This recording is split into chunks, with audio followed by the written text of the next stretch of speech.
고전에서 발견하는 다양한 즐거움, 오래된 재미, 본격 고전 게임 탐험 방송 레트로 피플 7월 마지막을 향해 지금 출발합니다.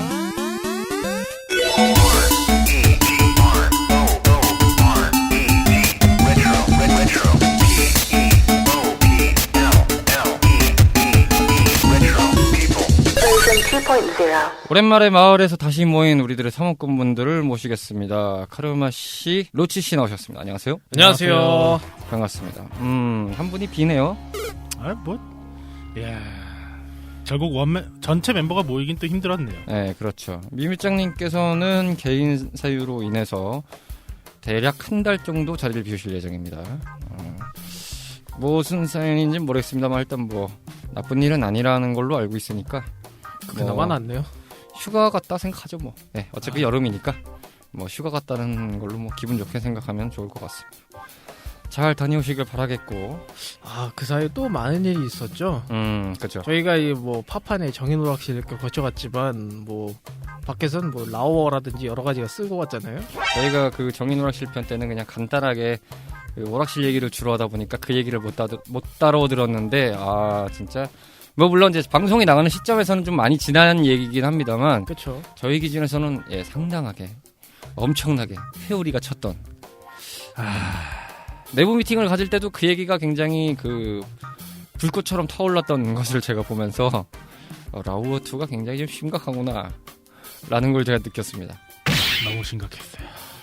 저는 라우어2를 참고로 안 해봤거든요. 라스트 오브 어스라는 게임 자체를 안 해봤는데, 물론 뭐 각자의 취향이 있으니까 취존합시다.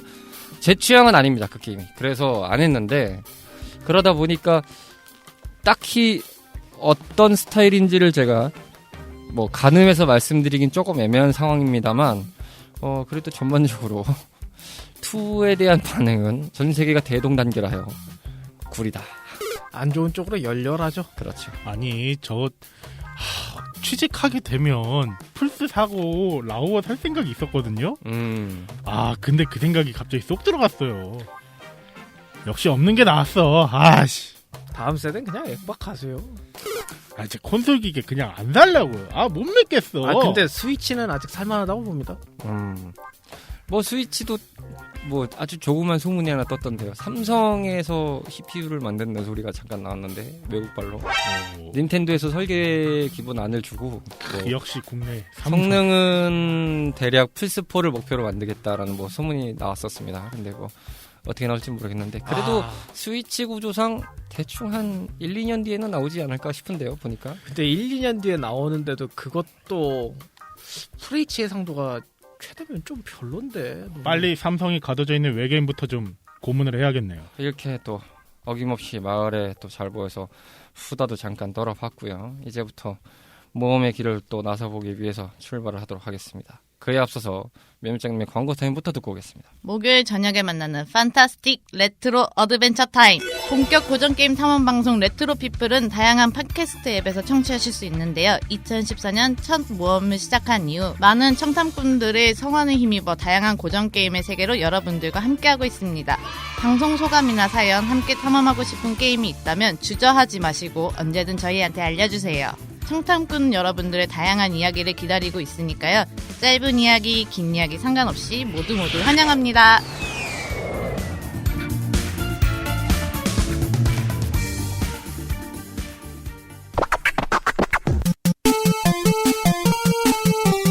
언제 어디서든 탐험 중인 청탐꾼들의 소식을 발빠르게 전달받는 소중한 시간, 레트로 우정국.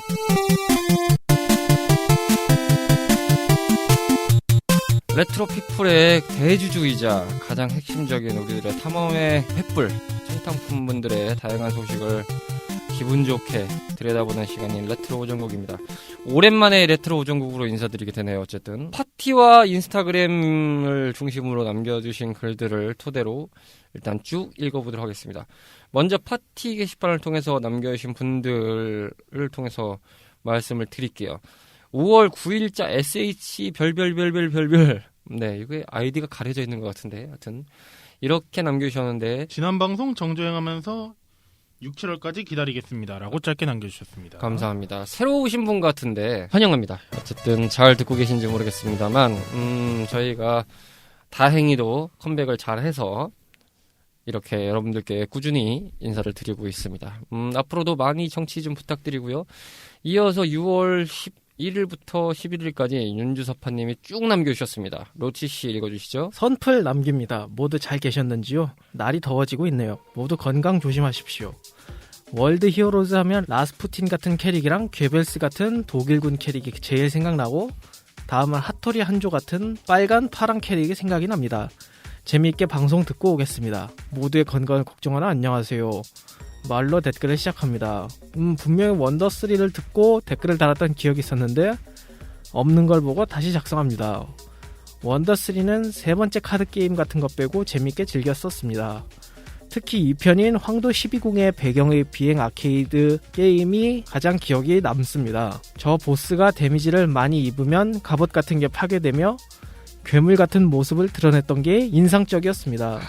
오랜 기억 속에 따뜻한 추억의 방송 감사합니다. 레트로 우정곡 잘 들었습니다. 월드 히어로즈 떡밥 횟수를 축하드립니다.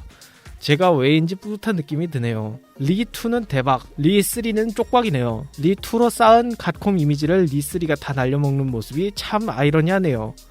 제노기어스는 저작권 관련 문제로 인한 부분도 있다고 들었는데 코인님 말씀하셨던 부분도 있었나 보군요. 너무 아쉽습니다. 그래도 레트로피플에서 한번 다뤄주시면 감사하겠습니다. 파판7은 너무 구매하고 싶지만 내무부 장관님의 허가를 불가 예상으로 에뮬레이터로 고전 파판7을 즐기고 있습니다. 다음 방송 기다리겠습니다. 감사합니다. 윤주섭파님. 날씨가 참 더워지고 있는 와중인데 요즘에는 이 군대에서는 어떻게 돌아가고 있는지 궁금하네요. 또 나름 또 조의해야 할 지역이기 때문에 굉장히 또 신경이 곤두서실 상황이시라고 생각이 드는데 조심스럽죠, 아무래도. 네, 아무래도 좀 그쪽 관련된 일을 하고 계시니까 건강 잘 챙기면서 하시길 바라겠고, 월드 히어로즈는 저희가 방송 때 주구장창 말씀드린 대로 윤주섭파님이 뿌리신 떡밥을 저희가 잘 낼름 먹어서 회수를 잘했습니다. 네, 마음에 드셨다니까 다행이라는 생각이 들고요. 그래서 추가로 저도 말씀드리자면 리2는 저도 샀거든요. 리3 저도 걸렀어요. 아, 리3를 걸렀다. PSN에 들어갔는데 라우어2 합본pak을 팔더라고요. 아, 근데 안 사요, 안 사. 네. 근데 가격이, 네, 라우어 1을 사면 2를 드립니다 같은 느낌이 연출이 돼서, 이건 마치, 리2를 사시면 리3를 드립니다 라는 같은 느낌의 뭔가 데자뷰? 어째 참, 두 회사가 한 작품 잘 해먹고 한 작품 크게 말아먹는 게 느낌이 비슷합니다. 심지어 둘 다 좀비물이에요. 그러게 말입니다. 그래도 보통은 3를 말아먹는데 참 그게 아쉬워요. 이게 시리즈가 좀 가서 망했으면 이해를 하겠는데, 시리즈의 속편이라는 게 이렇게 좀 거대하게 똥을 싸가지고 기분이 참 언짢으실 분들이 많으실 거라 생각이 듭니다. 제노기어스 말씀도 해주셨는데, 방송에 언급드린 대로 제노기어스 판권이 좀 복잡합니다. 먼저 이 제노기어스를 만든 팀이 제노기어스를 스퀘어 시대였죠, 당시에.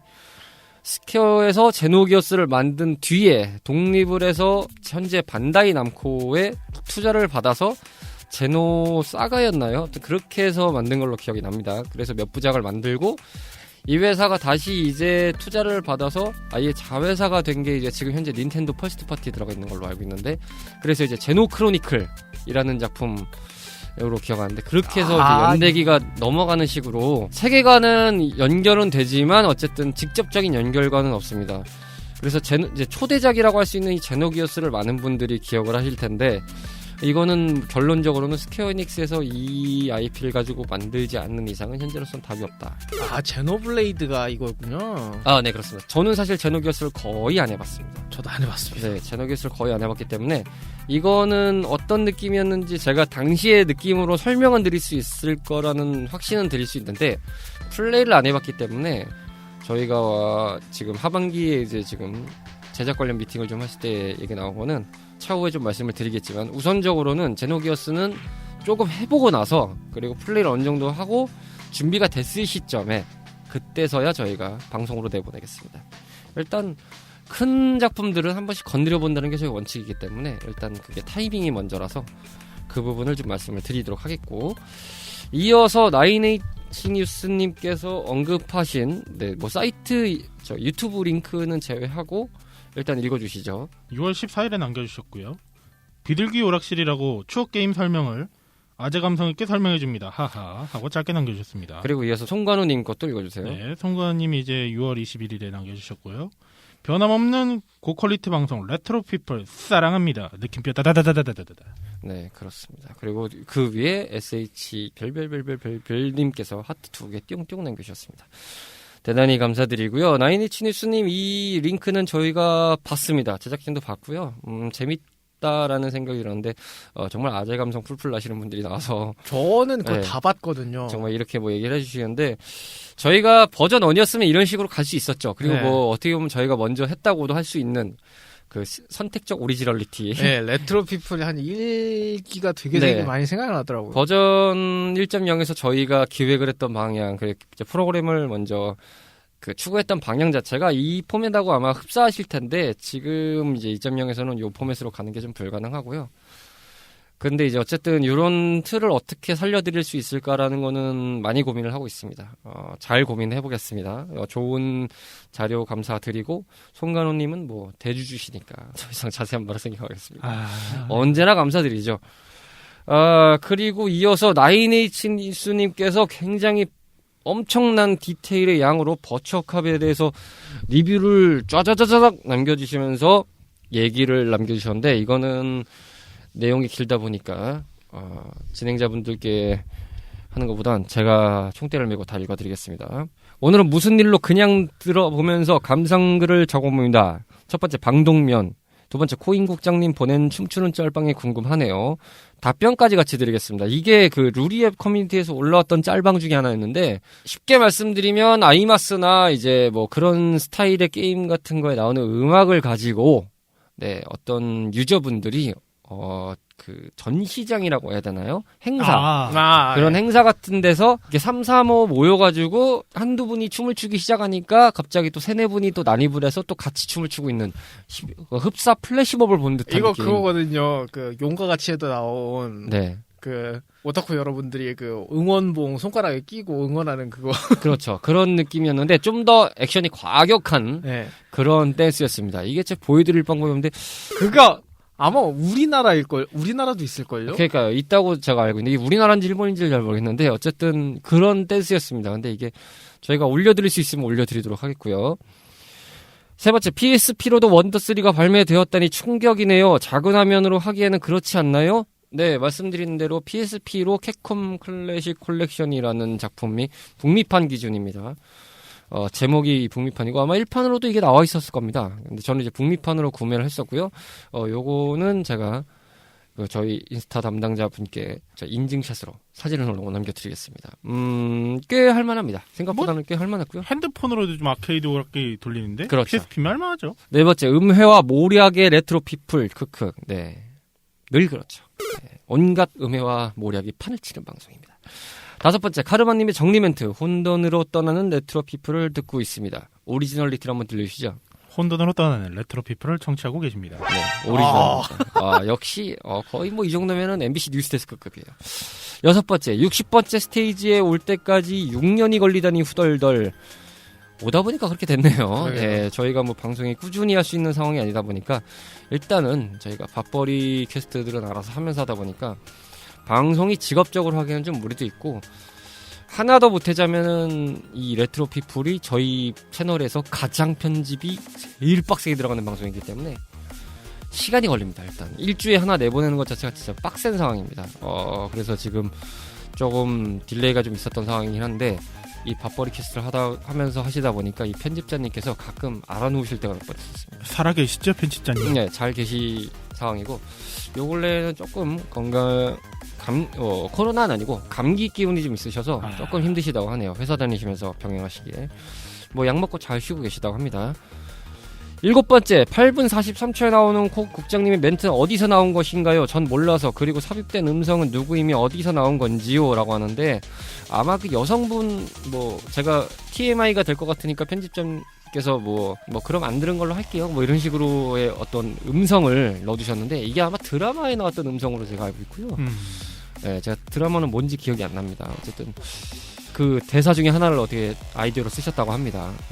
제 TMI를 그렇게 싹둑 잘라먹을 줄 몰랐습니다. 굉장히 재밌었던 TMI. 8번째, 버추어컵 1편은 중학교, 고등학교인지 헷갈리지만 오락실에서 실물로 봤습니다. 끝판은 못 봤지만 나중에 세가 세턴으로 친구 집에서 총연결해서 해본 적이 있네요. 저도 3편 나온지 몰랐습니다. 유튜브로 한번 찾아봐야겠네요.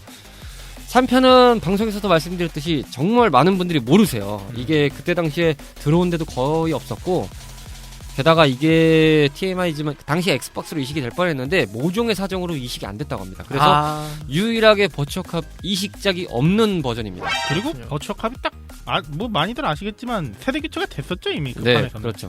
세대 교체도 됐고 그때가 715보드일 텐데 이식이 될 법했는데 그 하우스 오브 데드나 이런 것도 나중엔 다 이식이 됐거든요. 근데 유일하게 버추어컵 3만 이식이 안 됐어요. 뭐 어떤 모종의 사정이 있었던 것 같습니다. 9번째, 뮤뮤짱님이 플레이 해본 거 축하드립니다. 짝짝짝. 뮤뮤짱님 답 안 계신데 어쨌든 뭐 해보셨다고 하니까 방송에서 뭐 계속 나왔죠. 해봤으니까 하는 겁니다. 10번째, 버추어 파이터 무시하시는 로치님, 그러다 전국 버퍼 팬들에게 점점 이하생님. 저 여기서 한마디만 들어도 되나요? 네, 하십시오. 놓치면은 그 아이폰 2 M자 탈모 그거 말씀하시는 거. 생각하겠습니다. 드립을 연결할 수가 없어요. 저희가 오늘 그 방송 녹음할 때까지도 이 지금 녹음한 스튜디오가 계속 고장이 나서 걸어 올라가는 것도 속된 말로 빡친 상황이었는데 저 멘트까지 치자니 너무 제 멘탈이 나갈 것 같습니다. 싸늘하다. 멘탈이 나가는 레트로 피플을 청취하고 계십니다. 11번째, 코인국장님이 말한 물장사는 무엇인가요? 이 용과 같이의 가장 핵심적인 컨텐츠 물장사 아일랜드를 모르십니까? 레인보우 아일랜드가 그게 정확히 용과 같이 극투해보시면 이 컨텐츠로 추가된 것 중에서 이 물장사 아일랜드라고 있는데 쉽게 말해서 그 캬바쿠라라고 일본의 이 뭐라고 해야 되죠? 술집 아니에요? 술집이죠. 네, 정확하게 이제 그 접대 술집 뭐 이런 거. 그러니까 이제 쉽게 설명하면 일본의 유흥 문화를 그렇죠. 한 유흥 거죠. 문화죠. 예. 우리나라의 이제 호스트바 같은 느낌의 그런 술집인데 그거보단 조금 건전하다고 하지만 어쨌든 그 술집을 경영하는 미니게임이 있습니다. 근데 이게 본편보다 더 재밌어서 예. 많은 분들이 거기에 많이 몰두하시는 경우가 있는데 거기 그 대표 그 캐릭터가 그 아스카 키라라고요?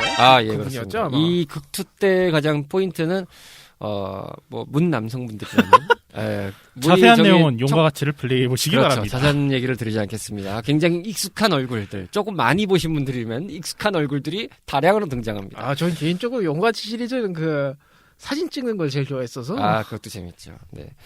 이 서브 퀘스트라든지 이 미니게임들이 굉장히 재밌는 게 많아요. 게다가 이 버파2도 용과 같이도 들어있습니다. 정말 잘 만들었어요.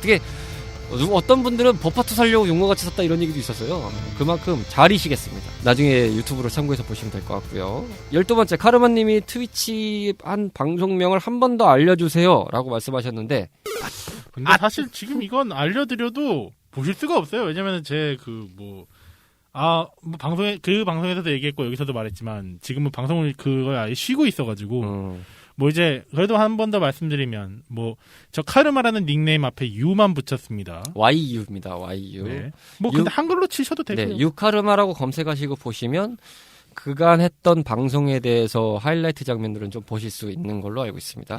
라이브는 지금 쉬고 계십니다. 13번째, 20분 30초 분노하는 국장님 피지컬이 안습. 네, 제가 이때 무슨 피지컬에 무슨 분노를 했는지 모르겠는데 그 당시에 분노를 좀 많이 해가지고 집에 가니까 진이 빠지더라고요. 정말 꿀잠 잤습니다. 그냥 제 기억상 저 때문에 분노도 많이 하셨던 걸로 기억해요. 꽤 많이 했습니다.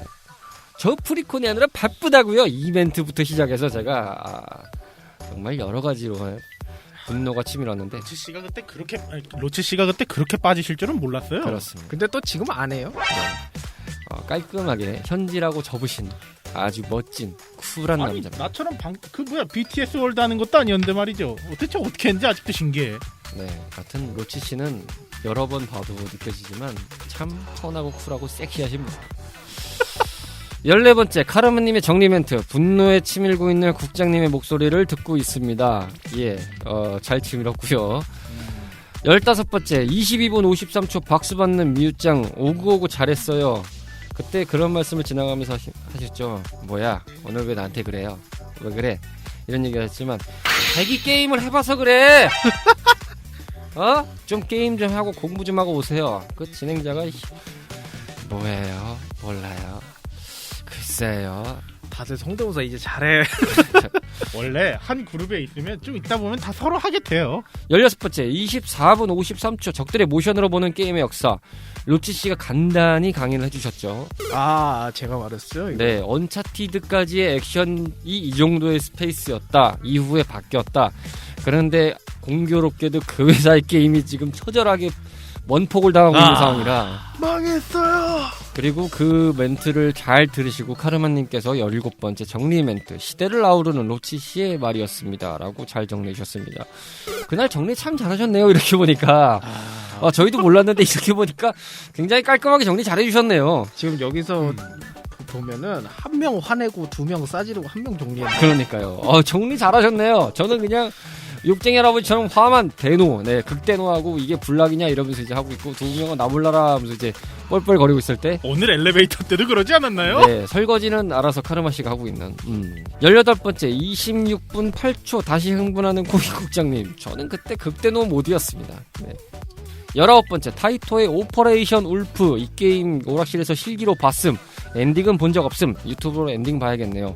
보신 분들이 있습니다, 충분히. 그리고 이게 그 여행지 당시 이제 바닷가라든지 해수욕장 가면 이제 그 매점 같은 데 보면은 요즘처럼 깔끔하게 이렇게 그 돼 있지 않았어요. 그러니까 90년대까지만 잘 생각해 보시면 그때 그런 데 보면 오락기들이 조금 있는 데가 있었습니다. 같이 네. 이렇게 해놓은 데. 저는 거기서 처음 접해봤었습니다. 그래서 참 그게 기억에 남고. 20번째 28분 33초의 소음의 정체는 뭔가요? 라고 했는데 제가 이게 뭔지를 잘 모르겠습니다. 어떤 소음인지 제가 정확하게 기억이 잘 안 나서 뭐라고 설명드리기가 조금 애매한데 별다른 소음은 없던 걸로 기억을 하거든요. 넘어가서요. 21번째 헬기에서 총 쏘는 그 게임은 하고 나면 진동으로 인해 손이 아프죠. 그렇습니다. LA 그게 모시객이었던 걸로 기억하거든요. 세가사에서 나왔던 굉장히 그 진동이 세죠. 엄청 셉니다. 진짜 헬기에서 막 바다다닥 쏘는 느낌 들어서 아무 생각 없이 잡았다가 괜히 이렇게 근육에 힘이 들어가다 보니까 좀 저리시는 상황도 있으실 수 있다 생각이 듭니다. 어떻게 보면 되게 현실적인 게임이에요. 네, 진동이 굉장히 셌어요. 생각해보면 버추어캅도 그렇게 총을 쏘는데 반동이 없어. 고증에 되게 잘 돼 있는 게임이긴 한데 원래 그런 지지돼 있는 총들이 반동이 많이 세긴 하죠. 그렇죠. 사실 타임 크라이시스 1 나왔을 때도 되게 충격이었죠. 그 액션이 그렇죠. 그게 이렇게 탄창 액션이 된다는 것 자체에서부터 진짜 쏘는 것 같아 이런 느낌. 버처캅은 밋밋했잖아요. 그 리볼버 그 부분만 돌아갔어도. 네, 그게 참 여러모로 많이들 생각하시는 분 그게 있더라고요. 지금도 장난감 총 그냥 누르면 그 리볼버 부분은 돌아가거든요. 비비탄 그냥 그런 총들도. 네네네. 그것만 됐어도. 이 진동이 들어간다는 것 자체가 좀 많이 획기적이었고, 그리고 또 그것 때문에 그런지 이 타임 크라이시스 같은 거는 고장은 잘 났던 편이라고 기억을 해요. 이 탄창 자체 부분은. 근데 지금 말씀하신 게임 같은 경우는 고장이 거의 안 나는 걸로. 웬만큼 구동이 오래된 게임기도 진동이 살아있어요. 하긴 그런 게 돌아가면 좀 그렇긴 하죠. 그렇죠. 22번째 Somebody Help Me가 Somebody Help Me로 들리는 것 같아요. 네, 당시의 녹음 환경은 정말 헬미였습니다. 23번째 신문기사 충격 로치씨 게임상의 인성 논란 헤드라인을 이렇게 적어주셨는데 로치씨 어쩌다가 이렇게 게임 인성 논란에 빠지셨는지 해명 좀 부탁드립니다. 인성은 그 인사불성. 혼돈으로 떠나고 있는 레트로피플을 정치하고 계십니다. 네, 24번째 다음 헤드라인으로 엑스파일 버처컵의 힘이는 세가에서 만든 뿌락지다 라고 언급해 주셨습니다. 마찬가지로 로치씨가 언급했던 음모론이었습니다. 뭐 하실 말씀 있으신가요? 드립이 생각이 안 나네. 넘어가겠습니다. 그렇습니다. 25번째 급질문 탐험꾼 분들은 쌍권총으로 플레이 해보셨는지요? 버처컵은 안 했습니다만 저희가 인스타그램 레트로피플 저희 레트로그램에서 보시면 카르마 씨의 아주 현란한 하우스 오브 데드 좀비 때려잡는 쌍권총싱을 보실 수 있습니다. 저기 하우데로 데빌 메이크라이 하신 분 계시고 그렇습니다. 검 하나 꽂아주면 단테가 여기 있어요. 네. 정말 좀비들 때려잡을 것 같아요. 그때 생각만 해도 끔찍합니다. 근데 그걸 하시면서도 느꼈죠. 처음에 이 세팅부터가 남들었어요. 이거 좀 뭔가 이거 아직 안 맞는데 핑이 좀 안 맞아. 근데 저희는 보면서 우와 어떻게 저렇게 하냐. 두 개를 들었어 이러면서 경외에 찬 눈빛을 봤던 기억이 있습니다. 그래도 하우데 2개는 쉽죠. 이렇게 또 양민학사를 시전하고 계십니다. 그 화려한 플레이의 현장은 레트로그램에서 보실 수 있습니다. 저희가 포스트로 올려놓은 자료가 있습니다. 한번 찾아보시기 바라겠고요. 26번째 코인국장님이 설거지한다고 앙탈이 아니라 극대도였습니다. 네. 객박쳤었어요. 정말 짜증이 그냥 물밀듯이 왔었죠. 27번째 나인에치니스님이 생각하는 버추어캅이란, 저에게 버추어캅이란 그 당시에 충격적인 체험 게임, 뭐 대략 이 정도이네요 라고 남겨주셨습니다. 이 진짜 굉장한 독후감이었어요. 정말 오랜만에 진짜 이렇게 디테일하게 남겨주셔서 대단히 감사드리는 말씀을 드리겠고, 답변이 도움이 되셨는지 모르겠습니다. 저희가 길게 와도 다 답변해드립니다. 쭉쭉 해드립니다. 인스타그램에도 나인에치니스님께서 같은 내용을 올려주셨습니다. 뭐 같은 내용이기 때문에 거의 비슷한 내용으로 제가 알고 있어서 이거는 저희가 생략하도록 하겠습니다. 답변이 충분히 되셨다고 생각이 들고요. 인스타그램에서는 몇 가지 글을 남겨드릴게, 저희가 일단은 61회차 디스크2의 업로드 지연 공지 때 송관호님이 안 그래도 좋은 퀄리티인데 얼마나 더 좋게 하시려고 유유유 남겨주셨는데 잘 나왔는지 모르겠습니다. 어쨌든 내부적으로는 최선을 다해서 편집을 다시 했다는 말씀을 드리겠고요. 나인엔치니스님께서 61회차 디스크1 때 이미지를 보시고는 솔직히 이 게임은 공략본만 본지라 무슨 소리인지 모르겠어요 라고 남겨주셨습니다. 뭐 안 해보신 게임들 충분히 있죠. 네, 그렇죠. 저희가 소개해드린 게임이 모든 주제가 그렇지만 해보지 않은 것들은 잘 모르죠. 뭐 어쨌든 그런 걸 저희도 감안하고 하다 보니까 그래도 파판7 한번 해보시는 걸 추천드립니다. 재미는 있습니다. 충분히. 그거하고 빠졌잖아요. 나인이치니스님께서 고생하셨네요. 프로토울에서는 쓸모없는 부분 날리기 기능이 있는데 라고 그 글을 남겨주셨고, 송관우님께서 드디어 라고 글을 올려주셨습니다. 어쨌든 이 부분 감사드리고요. 프로그램은 저희가 프로토를 쓰는 건 아니고요. 다른 프로그램을 쓰고 있는데 저희가 수작업을 많이 하면서 잘라내는 상황인지라 그런 이제 기능을 쓴다고 했을 때 좋긴 한데, 한편으로는 잘라내야 되지 말아야 될 부분도 내는 경우가 덜어 있어서 저희가 쉽게 그냥 쓴다기보다는 그냥 좀 귀찮아도 돌아가자라는 주의라서 그렇게 편집을 하고 있는 걸 참고해 주시길 바라겠습니다. 이어서 리비드 엔진님, 데이비드 리라고 요즘에는 닉네임을 바꾸신 것 같은데 글을 남겨주셨습니다. 이야, 다시 방송 시작하셔서 너무 좋아요. 전 코로나 기간 동안 집에 있는 시간이 늘어서 사놓고 쌓아놓은 게임들을 하나씩 클리어하고 있습니다. 있는 동안 다 깰 때까지 새로운 거 안 사기 미션 중. 2달 동안 GTA5, 배트맨, 아캄시티 깨고 이제 다크소울 3 달리고 있습니다. 다들 건강 조심하시고 힘내세요 라고 6월 30일로 남겨주셨고, 에어리스트 티파 MC분들은 누구를 픽하실 거냐라고 하는 답변이 안 와서 저희 관리자분께서 엔진님은 에어리스트 티파 누가 더 점점점 그게 궁금해서요 라고 보냈는데 아이고. 7월 2일날 답변이 왔습니다. 제 와이프 1픽하고 티파 2픽 갈게요. 그렇죠. 역시 그렇죠. 부인이 먼저입니다. 아내가 전작이 그렇죠. 아내 먼저다. 뭐요? 아내가 먼저다. 여기요, 지금 티파하고 에어리스 무시하시는 겁니까? 아내가 먼저다. 오늘 기사거리 하나 더 사람이 떴네. 먼저다. 네, 아내가 먼저입니다. 사람이 먼저인데. 그렇죠. 허허. 화면 속에 있는 캐릭터들은 아니다. 실제가 진짜 중요하다. 그렇게 말씀을 해주셨습니다. 이렇게 해서 대략적으로 저희에게 남겨주셨던 글들을 아마 싹 한번 훑어드렸습니다. 꽤 시간이 오래 갔습니다. 어쨌든 이렇게 남겨주셔서 대단히 감사하다는 말씀을 드리고요. 앞으로도 좀 쭉쭉 잘 남겨주시고 저희에게 많은 관심과 성원을 좀 부탁드리겠습니다. 저희는 관심 먹고 사는 관종 탐험꾼들이에요. 네, 많이들 도와주세요. 부탁드립니다. 레트로 고정국이었습니다. 자, 레트로 피플입니다. 오늘 벌써도 아니죠. 62번째 스테이지. 아직도 6년 차에 60번째를 못 넘어가고 있습니다. 62번째 스테이지. 지난 시간엔 저희가 오프라인 스테이지로 인사를 좀 잠깐 드렸고, 이어서 이제 메인 스테이지로 다시 돌아왔는데, 간만에 조금 이제 힘을 좀 쫙 주고 진행을 했다 보니까 나올 회차들은 조금 가벼운 걸로 좀 준비를 좀 많이 해봤습니다. 자, 오늘 62번째 스테이지로 떠나볼 게임은요, 굉장히 독특한 센스와 그리고 다양한 이 병맛 감성을 느낄 수 있는 바로 그 게임, 남코사에서 제작했던 괴혼입니다. 자, 이 굴리는 액션, 로맨틱 쫀득 액션이라고 불렸던 엄청난 그런 장르를 무슨 액션이요? 진짜 실제로 로맨틱 쫀득 액션이라는 그 단어가 있습니다. 많이 로맨틱하죠. 네, 굉장히 로맨틱하고 낭만적인 굴러굴러 굴렁쇠 같은 게임이 되겠습니다.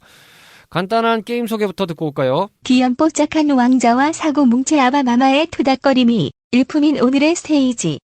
2004년 3월 18일에 남코사가 제작 및 발매했던 괴혼입니다. 아바마마가 실수로 망친 행성의 복구를 위해 자신의 왕자를 이용하여 이것저것 구해오라고 요청하는 것이 본 게임의 큰 줄거리이며 플레이어는 왕자가 되어 여러 가지 물질을 구하는 것이 게임의 룰입니다. 마치 개똥벌레가 된 것처럼 이것저것 보이는 대로 뭉치다 보면 어느새 행성을 굴리는 자신의 모습을 볼 수 있는 독특한 매력을 지닌 작품으로 독창적인 세계관과 캐릭터 디자인, 심플하고 간단한 조작 방식, 흥미를 더해주는 고퀄의 사운드 구성까지 더해 몰입도를 증폭시켜 주었던 게임입니다. 확고한 컬러로 인해 괴짜 디렉터라 불리우는 타카하시 케이타 감독의 첫 감독 작품이자 출세작으로도 유명하며 출퇴근길 지하철에서 번뜩 떠올린 아이디어가 작품화되었다고 하네요. 현재까지 해당 타이틀로 발매된 시리즈는 대략 14개 정도이며 발매된 기종으로는 플스2, 플스3, PSP, PS 비타, 엑스박스 360, 닌텐도 DSi, 닌텐도 스위치, PC, 모바일, 스마트폰 계열로 각각 출시되었습니다. 게임 소개 듣고 왔습니다. 자, 괴혼이라는 작품인데요. 이 작품은 아마 플스2 때 등장했던 작품 중에서 이 플스2를 접하신 분들이라면 한 번쯤 저요. 저게 뭐야? 이러면서 이제 한 번씩은 접해봤을 게임입니다. 게다가 이 게임이 한글화가 참 기가 막히게 돼 있어요. 무려 더빙도 해줬었어요, 네. 당시에. 아, 정말 그 자막 센스 보고 제가 진짜 음료수 먹다가 몇 번 뿜었습니다. 진짜 정말 초월 번역의 선두주자였죠. 그리고 그때서야 느꼈죠. 아, 이제 진짜 한글화가 되는 시대에 왔구나 우리가. 그쵸. 뭐 물론 요즘에 이제 그런 센스 있는 번역들은 뭐 아무리 뭐 18금 게임이라고 할지라도 뭐 GTA5도 보면 번역 잘 돼 있어요. 남았을 때 그러면 님이 굉장히 그 찰진 번역들이 네. 좀 많아졌는데 거의 뭐 원조격에 가까운 정도로 진짜 이 번역이 굉장했습니다. 그쵸. 자, 먼저 오늘 이 괴혼에 대해서 이야기를 시작을 해보겠습니다. 시대 속에서 바라본 괴혼입니다. 자, 시대 속에서 괴혼을 어떻게 접했나, 어떤 식으로 보게 되었나를 이야기해보겠습니다. 답변이 예상되는 카르마 씨부터 한번 들어볼까요? 죄송합니다. 오늘은 그 답변에 예상이 좀 안 될 것 같아요. 예, 저는 저희 집엔 그런 게임 기기들이 없었기 때문에 저는 해보지를 못했습니다. 저 답변을 예상했습니다. 안 해보셨을 것 같다. 근데 좀 호불호 강한 게임이긴 해요, 사실. 아니, 제가 애시당초 저희 집에 그런 게임기가 없었고요. 콘솔 게임기가 없으셨죠? 진짜 옛날에 그 해적판으로 나오던 그런 거는 있었어요. 아, NES 근데, 해적판 같은 것들 말씀하시는 근데 이제 저희 집에는 뭐 플스나 엑스박스 같은 그런 게 있는지를 몰랐었기 때문에 저는 그때 당시 메탈 슬러그 3에 빠졌어가지고 컴퓨터를 열심히 하고 있던 중이에요. 그래서 아직도 원코인하고 다니시는구나. 그래서 저는 오히려 오락실 게임들이나 그때 메가맨 X4였나? 그 게임들 위주로 많이 했었지. 플스는 그래서 관심이 없었어요. 있는지도 몰랐고. 뭐 저야 뭐 일단 방송을 쭉 들어보신 분들은 아시겠지만 저희 시작은 해태전자에서 나왔던 슈퍼컴으로 시작했기 때문에 닌텐도 NES의 나름 라이센스는 아니겠지만 그 베이스였어요. 이분 은근 그 투머치 토커 형님 과야. 말하자마자 바로 시대 옮기는 거 봐. 그렇습니다. 제가 지냈던 시대에서는 말이죠. 마치 참 저희 동네에서는 상상도 할 수 없었던 게임기였죠. 로지 씨는 어떻게 접하셨습니까? 사실 저도 콘솔은 없었습니다. 근데 무려 제 초등학교 그 동창이었던 친구가 당시에 플스2를 가지고 있었죠. 근데 심지어 게임도 좀 많았어요. 그리고 제가 콘솔은 없는데 게임을 너무 좋아해서 그 게임 프로그램은 되게 열심히 봤었거든요. 그래서 막 선물로 사다 주기도 했어요. 사다 주기도 했다고요? 예. 그 중에 이제 몇 장인데 그 중 하나가 이제 뭐 페르시아의 왕자, 시간의 모래 막 이런 거 있었거든요. 당시에 되게 비쌌는데 그쵸. 제가 너무 하고 싶어서 걔한테 사다 주고 나 이거 좀 시켜줘 이런 식으로 했죠. 그러니 그냥 CD도 줬어요? 네. 어차피 전 그거 있어봐야 못 쓰거든요. 차라리 주고 좀 대여를 비슷하게 좀. 정당한 대여돼요. 그 정도면 네. 뭐 충분히 게임을 사다 줬는데 뭐 할 말 다 했죠. 야, 그 정도면 굉장한 투자를 그때 감행을 하셨네요. 진짜 너무 하고 싶었는데 집에서 그건 절대 안 사준다고 이래가지고. 맞아요. 좀 한이 많이 맺혔죠. 버전 입장용 초창기에 로치 씨가 그 얘기를 잠깐 하시긴 했던 걸로 기억나요. 난 분명히 진짜 너무 그때 플스2가 너무 갖고 싶었는데 안 된다 해서 한이 맺혀서 내가 요즘에 그렇게 스팀과 플스를 지른다라는 말씀을. 지금도 가격이 그렇지만 그때 당시도 제 기억에 가격이 싸진 않았던 것 같아요. 같았어요. 네. 6만 원, 6만 5천 원이었나 그랬어요. 그러니까요. 이게 근데 당시 참 가격 6만 원이면 네, 비싸죠. 그럼요. 그때 당시에 게임기도 뭐 좀 싼 건 뭐 쌌다고 말씀을 드려봤자도 한 20만 원대 막 이러니까 어마어마했죠. 야. 하긴 제 기억 당시 그 당시에 메로나가 한 500원인가 300원인가 막 500원 그 당시 정가가 그 정도 하던 시절이었을 텐데. 근데 이제 그때 만나본 게임이 괴혼인데요. 아 진짜 재밌었어요. 이게 또 친구들이랑 같이 모여서 하고 옆에서 구경하기 되게 좋은 게임이었거든요. 맞아요. 훈수도 두기 되게 좋았고. 그렇죠. 훈수두기 참 좋은 게임이에요. 네. 저도 마찬가지로 이 게임은 플스2 때 접해봤고 되게 좀 생뚱맞게 접했는데 게임을 사러 갔다가 뭘 사지 이렇게 고민을 하고 있는 와중이었는데 그 옆에서 이제 게임들을 틀어놓지 않습니까? 샵에서. 네. 이 게임을 틀어놨더라고요.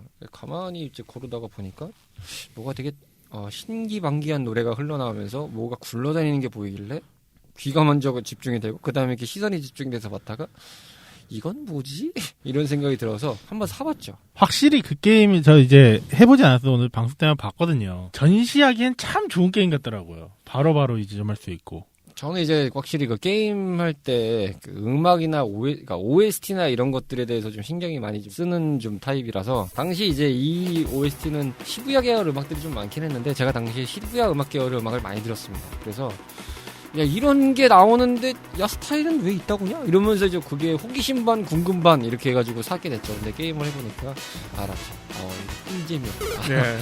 요거 물건이구나 하면서 요런 신통방통한 게임이 야 이거 좀 대박인데? 이러면서 했고 참 자꾸 저의 그 TMI를 여기서 발산하는데 이때 당시에도 이제 여자친구를 사귀었었는데 여자친구가 괴혼을 같이 했거든요. 타이틀 음악에서 로딩을 할 때 보면 그 나나 하면서 나오는 노래 있지 않습니까? 네. 그게 너무 재밌었나 봐요. 옆에서 심심하면 같이 따라 부르고 있어요. 그래서 익숙할 정도로 이게 참 이거 좀 중독성 넘치는 중독성이 좀 심한 멜로디예요. 특히 그 초반 스테이지에 그 랩하는 거 있잖아요.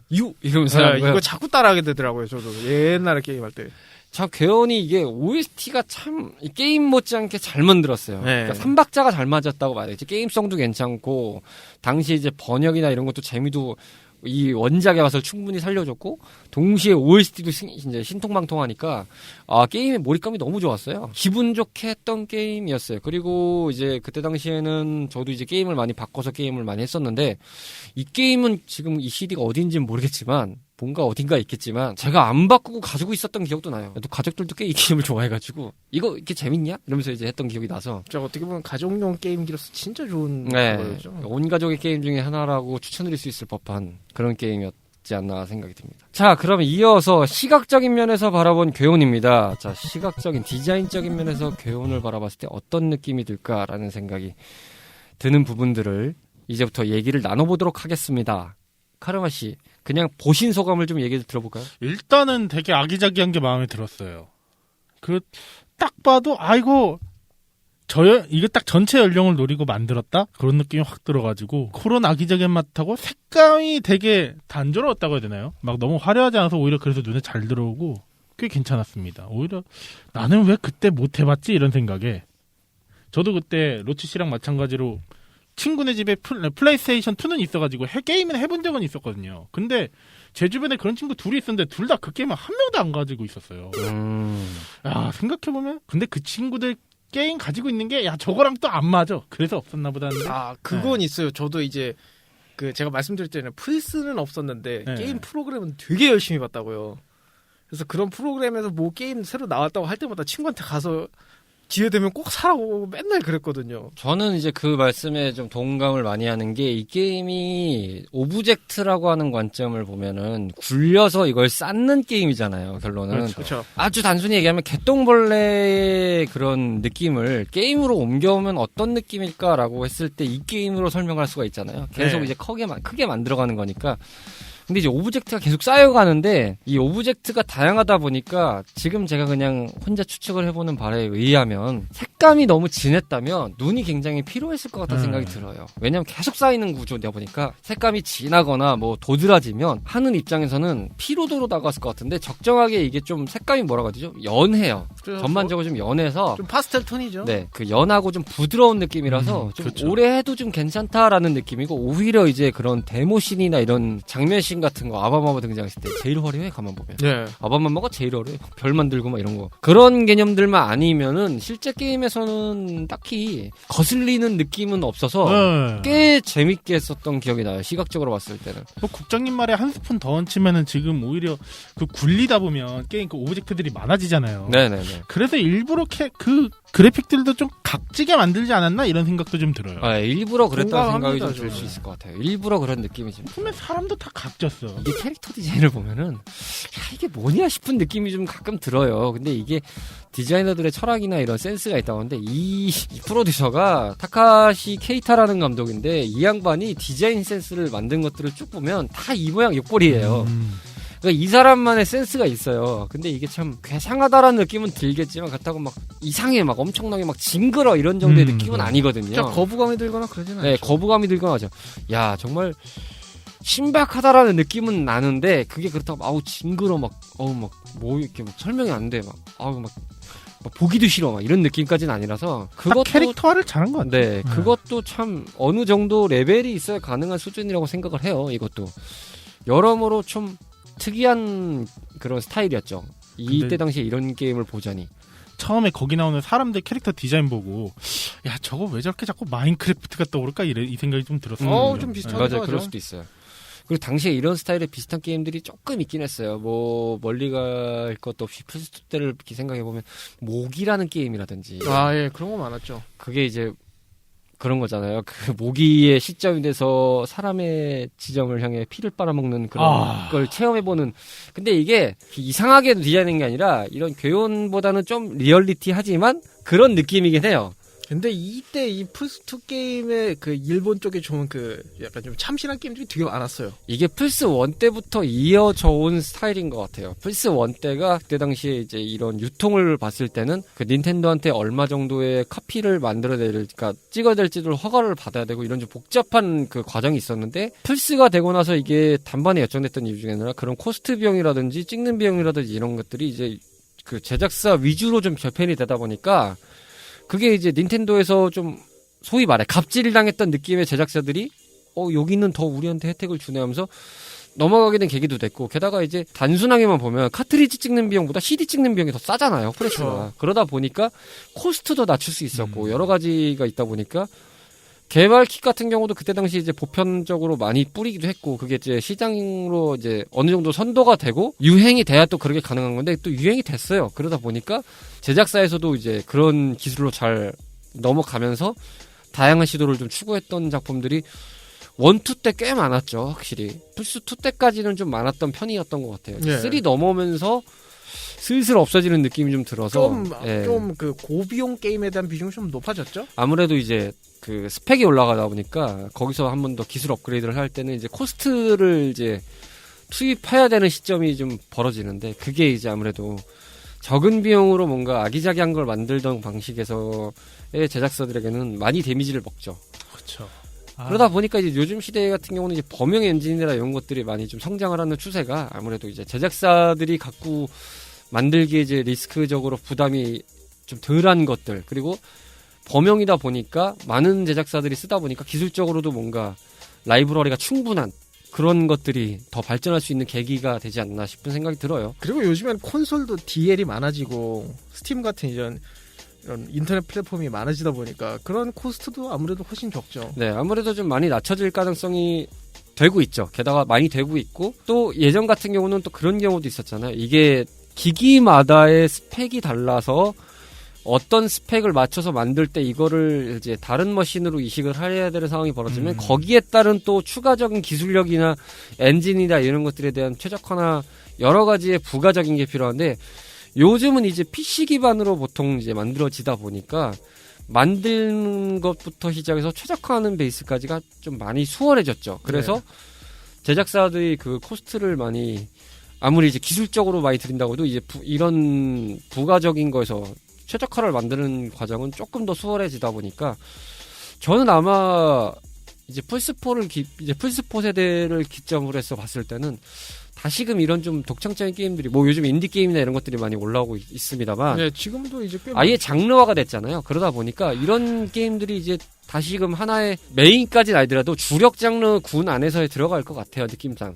소규모로 만들고 그렇게 해서 뭔가 힘을 얻어서 계속 자기들이 만들고 싶은 걸 만드는, 저는 이런 게 좀 바람직하다고 생각은 들어요. 너무 막 고비용적인 게임들 보기에만은 좀 좋긴 한데, 사실 지금 제가 계속 기다리고 있었거든요. 그 게임적인 요소에 얘기하려고 기다리고 있었는데 아무래도 좀 지금 해야 될 타이밍인 것 같아서. 그러면 게임적인 네. 요소로 넘어가서 이 괴혼을 얘기해 보도록 하겠습니다. 카르마 씨 얘기해 주세요. 그러니까 국장님 말씀을 들으면서도 이제 계속 생각이 드는 것 중 하나가 이 괴혼이라는 게임 보면서도 들었었던 건데, 요즘 게임들이 너무 좀 화려함에 집착하고 있는 게 있지 않나라는 생각이 종종 들 때가 있어요. 그거 공감합니다. 왜냐면은 플스3 때도 지적을 받았던 상황이거든요. 너무 화려함에 치중하고 기계의 그런 강조할 만한 스펙적인 부분을 이용해서 게임을 계속 만들어야 된다라는 일종의 강박관념이라고 해야 될까요? 그런 것들이 좀 많았던 시기였어요. 그러니까 이게 한창 크라이시스 나오고 이럴 때 심했죠. 그쵸. 그거 엄청났죠. 이게 크라이시스 나올 때 엄청났죠. 좀 생각을 해보면 솔직히 게임에 물론 이게 점점 보면은 현재는 저희 왜 오늘 방송에서 얘기했던 게임 중에 라우어 2가 있었잖아요. 네네네. 라우어만 하더라도 이제 게임에 어떻게 보면 한 획을 그었던 게임이거든요. 그쵸. 그래픽, 게임성, 이제 시나리오 요 세 가지가 갑자기 있었는데, 생각을 해보면 옛날에 이 하나하나가 그래픽이 좋지 않아도 게임은 재밌었어요. 시나리오가 없었어도 게임은 재밌었어요. 근데 제가 예전에 킹오파 편인가 어디서도 한번 얘기가 나왔을 거예요. 게임이 재밌으면 이제 뭐 스토리가 어떤 분이 이제 진행자 중 한 분이 스토리가 중요하진 않다. 게임은 재밌으면 그만이다라고 했는데, 저 그때 덧붙인 말이, 게임에 물론 게임성이 가장 중요하지만 스토리도 재밌으면 더 좋은 거다. 근데 요즘 게임을 보면은 게임성은 뭐 그닥인데 스토리만 좀 넣으려고 그랬네? 게임성은 별론데 그래픽만 좀 넣으려고 그랬네? 이거 DLC 장사, 아까 로치 씨도 말씀하셨지만 요즘 DLC도 그렇게 많이 판매를 하고 있는 추세긴 하잖아요. 예, 그렇죠.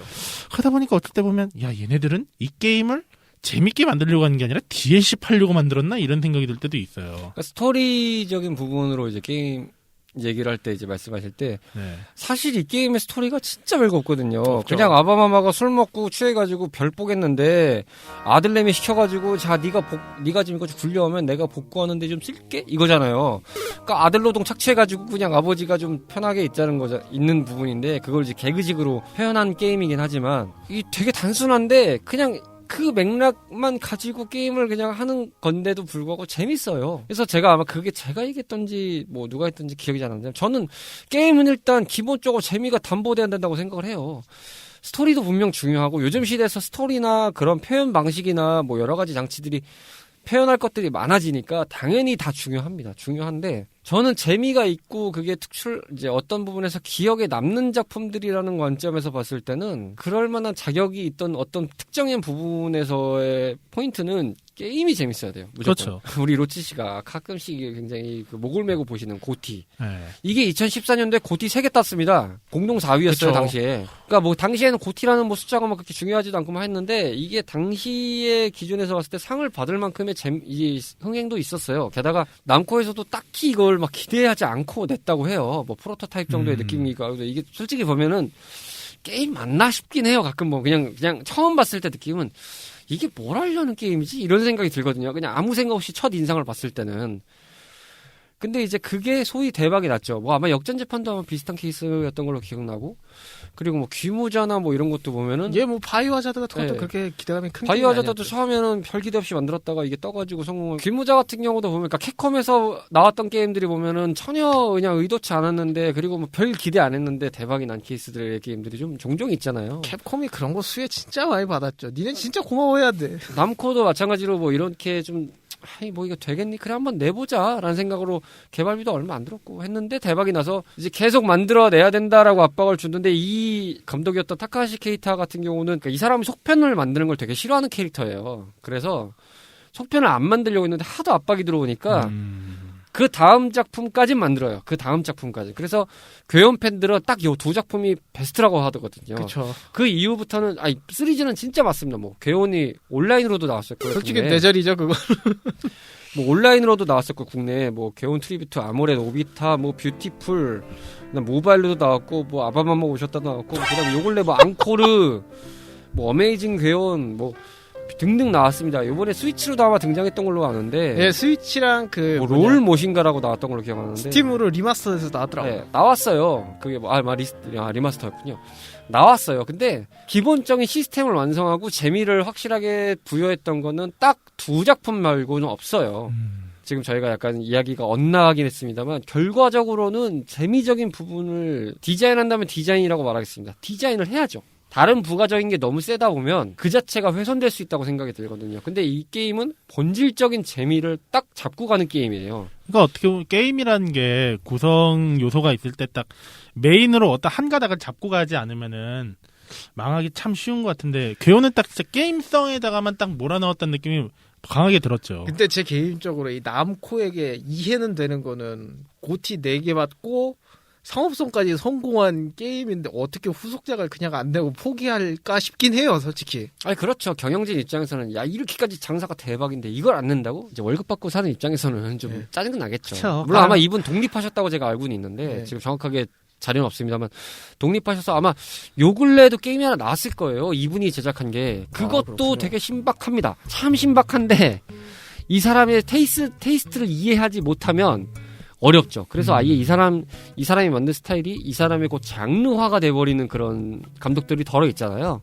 그렇죠. 시스템적으로 봤을 때도 당시에 듀얼쇼크라는 개념을 물론 플스 1 때도 있었습니다만 듀얼쇼크라는 조작법을 잘 활용하는 게임들이 많지가 않았어요. 그쵸. 지금에서야는 이제 그 우리가 흔히 대표적으로 얘기하는 가장 왼쪽에 패드에 붙어 있는 그 네 방향의 키가 그냥 보조 키의 수단인 경우나 격투 액션을 쓸 때 같은 아주 특수한 그런 그 키가 필요한 경우들이 아닌 이상이야 잘 안 쓰잖아요. 근데 당시에는 그게 베이스였단 말이죠. 모든 게임기들이 그 방향이 있었고 듀얼쇼크 아날로그 조그가 2개가 부착되는 거는 그 이후에 장착된 건데 이 게임은 이 조그 셔틀의 이 2개 그 컨트롤러를 쓰지 않고 해본다면은 이 게임의 재미를 전혀 느낄 수 없을 정도로 정말 베이스를 잘 만들었어요. 맞습니다. 저도 거기에 공감하는 게 제가 처음 플스4를 샀을 때 이 몬스터 헌터 하려고 샀는데 이게 언차티드나 이런 거 하다 보면 시점이랑 움직임이랑 가치를 이거 아날로그 스틱 요거 2개로 해야 되잖아요. 그렇죠. 근데 생각보다 익숙한 거야. 내가 이걸 어디서 해봤지?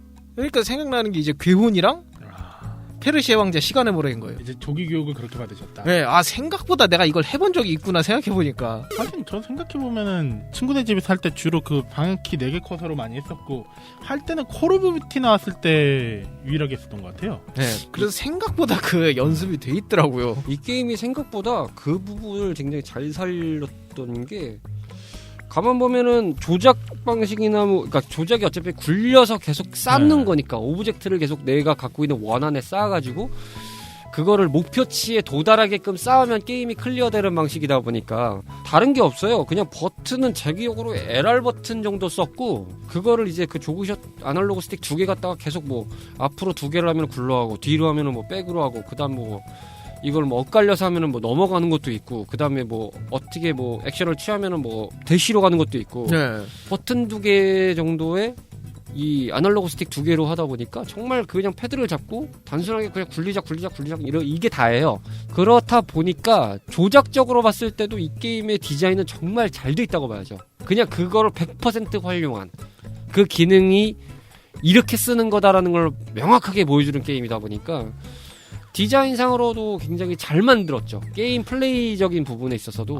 그 점 다시 공감하는 게 저도 그 게임 플레이 하다 보면 이게 벽에 막힐 때가 있잖아요. 네. 근데 생각보다 돌아다니다 보면 어떻게 깨져요. 은근. 맞아요. 옆으로 뭐 가고 뭐 이렇게 그러니까 그게 막히다고 해서 막 엄청 막 부비적해서 이거 모르겠다가 아니라 그냥 뭐 요리조리 돌리다 보면 또 지가 알아서 굴러가요 또 알아서. 저는 지금 얘기하면서 자꾸 그 돌린다는 단어가 몇 번씩이나 들리더라고요. 네. 그런 의미로 봤을 때 오히려 이걸 만약에 방향키로 했을 때 몰입감이 있었을까 이런 생각이 갑자기 들어요. 방향키로는 제작할 수가 없었죠. 하나밖에 없잖아요. 예, 좀 불편했을 거예요. 네, 하나밖에 없겠죠. 하나밖에 없으니까 조작키는 왼쪽에 왜 있는 게 다니까. 방향키를 왜 말씀드렸냐? 만약에 이거 자동차 게임으로 카트라이더를 예시로 들면은 방향 어떻게 뭐 만약에 막혔을 때도 뒤로도 갈 수 있고 그렇게 할 수는 있잖아요. 네. 근데 과연 괴온을 제가 본 영상에서 괴온만 딱 봤을 때도 그거를 그렇게 구현한다고 했을 때 과연 재미가 있을까? 사실 제가 이전에 미팅을 할 때 괴온을 이제 방송한다고 했을 때 두 분은 한번 이거를 꼭 봐라. 이거 해봤으면 좋겠다 하시면서 말씀하셨던 게 근데 이거는 스틱을 돌려야 재미가 있는데 그러시잖아요. 그렇죠. 그때까지도 이해가 안 됐거든요. 왜 굳이 스틱을 해야 되지? 스틱을 안 하면 안 되나 했는데 영상을 보니까 스틱을 확실히 좀 하면 이게 재미가 더 있었을 것 같다는 생각이 들면서 게임 자체는 체감이 중요한 부분이고 저희가 아까 우정국 때도 말씀을 드렸지만은 이 게임을 알고 그 대충의 분위기를 알고 제노기어스를 저희가 예를 들어서 말씀드렸는데 저는 그 게임이 어떤 게임인지 대충 알고 어떤 플레이로 흘러가는지 어렴풋이 기억은 다 납니다. 근데 저희가 방송에 내지 않는 이유는 단순하거든요. 다 안 해봤거든요. 네. 안 해봤기 때문에 아는 걸로 감 잡고 할 수는 없는 거예요. 그래서 어느 정도 저희가 얘기를 하고 그거에 대한 감이 조금 있을 게임들을 골라서 하다 보니까 이게 회차나 이런 것들이 좀 선정이 늦는 거지. 그렇죠. 그래서 막말로 저희가 그냥 그 말씀하신 대로 물론 지금 이렇게 얘기하는 것도 정보가 틀린 것도 있을 것이고 그리고 저희가 뭔가 잘못 기억하는 것도 충분히 있을 거예요. 그거 저희가 부정하지 않습니다만 그래도 어느 정도 해봤기 때문에 거기서 알 수 있는 것들로 저희가 가려고 하는 게 그나마 이제 게임을 이제 즐겼던 입장 그리고 추억을 하는 입장에서의 가장 본질이 아닐까. 저희도 그 재미를 알아야 그렇게 해서 여러분들께 들으신 입장에서 이런 게임이구나라는 걸 조금이나마 단 1%라도 들려드릴 수 있지 않나 싶어서 저희가 그런 식으로 이제 말씀을 드린 건데 이 게임은 정말 딱 들으시기에는 재밌겠다라는 생각은 드시겠지만 막상 정말 패드를 잡고 해보면 두 갈래로 나뉩니다. 이거 참 이렇게 계속 이것만 만졌거니까 좀 피곤해 이러시는 분들도 있었고 제 주변에서 네. 그거 아니면 재밌다예요. 이렇게 굴러가네 이러면서 재밌다예요. 게다가 이 게임이 또 좋은 게 라이트한 스타일이다 보니까 여성분들이 꽤 많이 했어요. 그쵸. 제가 앞서서 얘기했듯이 전 여자친구도 콧노래를 흥얼거리면서 이걸 옆에서 보고 있다가 나도 한번 해볼래 이래가지고 어느 순간은 자기가 플스 키고 자기가 하고 있더라고요. 전체적인 디자인 자체가 굉장히 아기자기해가지고. 네, 맞아요. 괴상망측하죠. 사실은 아바마나 이 괴온의 이제 주인공의 왕자의 캐릭터도 이 뭐야 싶은데 귀여워요. 가만 보면. 예전에 보면은 음료 광고에서 쿠나 이런 것들을 보면 맛있는 그런 캐릭터 보면 이게 뭐냐 싶은 캐릭터인데 귀엽잖아요, 사실. 그렇죠. 뭔가 이상한 생명체의 캐릭터인데 또 거기서 오는 귀여움들도 또 좀 묻어 있다 보니까 여러 가지로 이 게임은 추천을 드릴 수 있는 게임이라고 좀 생각을 해요. 사실 이런 것도 진짜 고어하게 표현하면 인간지네 이런 것도 될 수는 있거든요. 자, 그럼 마지막으로 재미적인 요소에서 바라본 괴온입니다. 재미적인 요소에서 여러분들께 전달해줄 괴온 부분을 이제 설명해 드릴 텐데 앞서서 다 설명드려서 뭘 설명해야 될지 모르겠는데 이 게임은 일단은 기본적으로 쉽습니다. 그리고 간결하고요. 그리고 구르다 보면 시간 갑니다. 네. 현 세대로 하기에는 리마스터가 나오지 않는 이상은 좀 어렵긴 하겠지만 이거는 무조건 한글판 써서 하는 게 베스트입니다. 제일 좋긴 해요, 사실. 번역도 재밌죠. 리마스터가 한글판 된 것 같더라고요. 아니요. 그거 이제 한글 패치라서 더빙은 안 돼 있어요. 그 한글판이 더빙까지 다 한. 게다가 이제 이 게임 같은 경우는 이제 이분이 만드는 게임 스타일이긴 한데 이게 언어가 물론 이제 노래에서도 약간 일본어 비스무리하게 들리는 건 있지만 기본적인 언어의 구성이 약간 혼어버예요. 그래서 그쵸. 국적 불문의 언어예요. 그냥 블라블라 이런 식으로 얘기를 해버려요. 네. 그러다 보니까 무국적 게임 같은 느낌도 살짝 들어요. 가면 물론 배경이 이제 일본 무슨 집안에서 하는 것도 있고 밖에서 하는 것도 놀이터에서 하는 것도 있고 여러 가지가 있긴 합니다만 그냥 이제 놓고 봤을 때는 게임 자체가 이거 구성 자체가 참 원래 신박하다는 말 많이 드리는데 신박해라는 생각이 들어요. 그리고 이게 만약에 그냥 굴리는 게임이었으면 약간 좀 심심했을 수 있는데 은근 도발하는 애들이 있거든요. 맞아요. 초반에 쥐라든지 나중에 사람이라든지 네, 맞아요. 나중에 문어라든지 이런 게 있거든요. 은근 열받게요 이거. 근데 확실히 그런 건 있다고 생각해요. 사실 인디 게임이라는 자체로만 치면 요즘에도 괜찮은 게임이 굉장히 많거든요. 근데 이제 전 세대를 아울러서 쉽게 하는 게임을 만들기는 솔직히 요즘 시대 와서는 조금 더 힘들어졌다고 생각해요. 요즘엔 인디게임도 워낙에 이제 매니악하고 힘든 게 많다 보니까 그렇죠. 아무리 아기자기해도 좀 레벨 디자인이 어렵게 측정된 게 많거든요. 근데 이제 전 가족이 같이 하려면 최소 마리오 파티나 요 정도는 가야 되거든요. 근데 플스 진영에 이런 게임이 있다는 건 굉장히 고마운 사실이었죠. 이런 게임도 나오는구나라고 하는 의아함을 가진 동시에 반가움도 있었죠. 네. 막상 해보고 나서는 이렇게 참 재밌겠다라는 생각이 좀 들어서 그렇게 된 상황이었고 그러다 보니까 아무래도 야 이런 게임들이 좀 뭐가 더 있을까라면서 좀 이렇게 뒤져보는 분들도 아마 덜어 계셨을 거예요. 충분히. 자, 스테이지 리절트로 넘어가서 내가 생각하는 괴혼으로 이야기를 마무리해보겠습니다. 오늘 괴혼을 가지고 얘기를 해봤는데 각자의 생각 한번 들어보겠습니다. 카르마 씨에게 괴혼이란? 딱 첫 이미지로만 말하면 괴랄하고 혼란스러운 이미지였다. 로치 씨에게 괴혼이란? 아빠 똥 치우기. 저거 부정 못하겠습니다. 진짜 이 게임 아빠 똥 치우는 거거든요. 근데 아버지 목소리는 멋있었어요. 띠리리띠리리. 이거 뒤지. 네. 아버지가 간지 폭풍이에요, 나름. 제가 생각하는 괴혼은 쫀득쫀득하게 굴려보자. 전 이 게임하면서 어느 순간 그 생각이 문방구를 이제 초등학교 때 가면 거기야말로 온갖 만물 공장 같은 느낌이었잖아요. 그렇죠. 네, 거기 가면은 모든 게 다 있는 듯한 느낌. 거기를 탐험하는 거기 그 조그만 공간. 지금 보면 조그마잖아요. 근데 그때 네. 당시 진짜 어마어마해 보이는 그 공간을 탐험하는 느낌처럼 이 게임을 하면서 무심코 그 생각이 들었어요. 그때 감정이 살짝 들더라고요. 그냥 막연하게 그 참 거기를 막 둘러보고 막 이리저리 막 왔다 갔다 하는 그런 기분이랄까? 낯선 데에서 막 호기심 있게 돌아다니는 그런 새로운 기분? 그런 좀 신선한 기분을 들었던 작품이었어요. 좀 옛날 추억도 생각이 나고 약간 불량식품 만지작거리는 느낌, 불량식품 갖다가 막 만지작거리면서 먹는 느낌도 좀 나고 그렇죠. 꽤 재밌게 했던 작품이었습니다. 자, 오늘 저희가 스테이지로 탐험해봤던 게임 정말 쫀득쫀득하게 모든 걸 다 굴려버리겠다. 아버지가 쌓은 똥을 열심히 치우는 왕자의 모험기 괴혼이었습니다. 오늘은 무명 배우지만 배우를 향한 열정과 꿈은 그 누구 못지 않습니다. 진중하지만 유쾌하게 다양한 작품과 연기 이야기를 들려드립니다. 매주 월요일 저녁 8시 이름 없는 배우들의 작은 공간 팟캐스트 검색창에서 배우 사롱으로 검색하세요.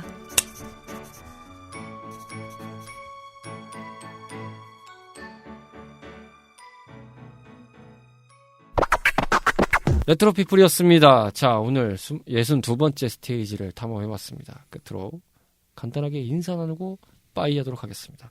카르마 씨, 마스크 벗고 하세요. 그냥 마스크 벗고 하세요. 인사 자주 봤으면 좋겠네요. 네, 자주 봤으면 좋겠다. 그러게요. 저희도 자주 봤으면 좋겠어요. 로치 씨는요? 간만에 저도 추억 있는 게임을 하다 보니까 그 약간 그 터지는 사탕 먹는 맛? 아이셔 느낌이네요. 같은 거. 네. 아이셔 같은 거 더럽게 못 먹었는데 진짜 제가 지금도 못 먹겠어요. 너무 셔가지고. 아이셔는 저도 못 먹겠어요. 야, 그건 너무 심하던데, 아이셔. 확실히 오늘 로치 씨 텐션이 평상시랑 틀려요. 어떻게 틀려요? 그러니까 이제 텐션은 빡빡 지르는 건 어떻게 보면 비슷한데 이게 질이 평상시 같으면 뭐 그런 걸 하고 있어요. 이게 뭐 게임이에요. 근데 이런데 오늘은 뭔가 그 중점적으로 막 달려드니까 이 양반 물 만난 물고기구나 이러면서. 지난주 노량진 한번 갔다 오시더니 거기서 뭐 강의하십니까? 그러게 말이에요. 수산물 시장에서 너무 많이 사왔나. 그러게요. 거기서 지금 횟감 좀 열심히 집어오셨나 봅니다. 그냥 월척을 몇 마리 집어오신 듯한. 나름 요점 정리 잘해주셨습니다. 자, 뭐 저도 오랜만에 스튜디오 녹음이라서 재밌었고요. 그리고 이제 어쨌든 7월 말로 향해 달려가는데 올해 휴가 계획들은 어떻게 보내실지 잘 모르겠습니다. 이게 코로나19가 지속되고 있는 상황이고 뭐 안심할 수 있는 단계도 아니고 뭐 저쪽에 먼 나라는 확진자가 하루에 뭐 7만 명 이상이 터지고 있고 뭐 이런 상황이라서 우리나라가 확진자가 토탈 10,000명대인데 거긴 7만 명대라고 하니까 와, 미국은 사망자만 13만 명이라던데. 네, 지금 미국 얘기한 겁니다. 어마어마하던데요. 네. 그냥 전쟁 저리 가란데요. 네. 어찌 보면은 참 이게 조심할래야 할 수밖에 없는 상황이고 그런데 이제 아무래도 날씨가 덥다 보니까 다들 좀 짜증도 나시고 힘드신 상황이시겠지만 그래도 저희가 드릴 수 있는 거는 잘 대비하시면서 지내시고 또 다녀오실 수 있는 분들이라면 또 즐겁게 여름휴가 맞이하시면서 보내시고 만약에 뭐 어디 갈 생각 없다 하시면은 뭐 집에서 게임 한 판 하시면서 또 즐겁게 그러면서 저희 방송 들어주시면 됩니다. 그렇습니다. 관심과 사랑을 줍줍하고 다닙니다. 저희는 여러분 많은 관심 부탁드립니다. 자, 오늘 이 시간은 여기까지고요. 저희는 다음 스테이지에서 여러분들을 기다리겠습니다. 감사합니다. 안녕히 계세요. 다음 스테이지의 업로드는 8월 13일 목요일 저녁에 업로드 예정입니다. 8월에도 건강하게 즐거운 레트로 라이프 맞이하세요.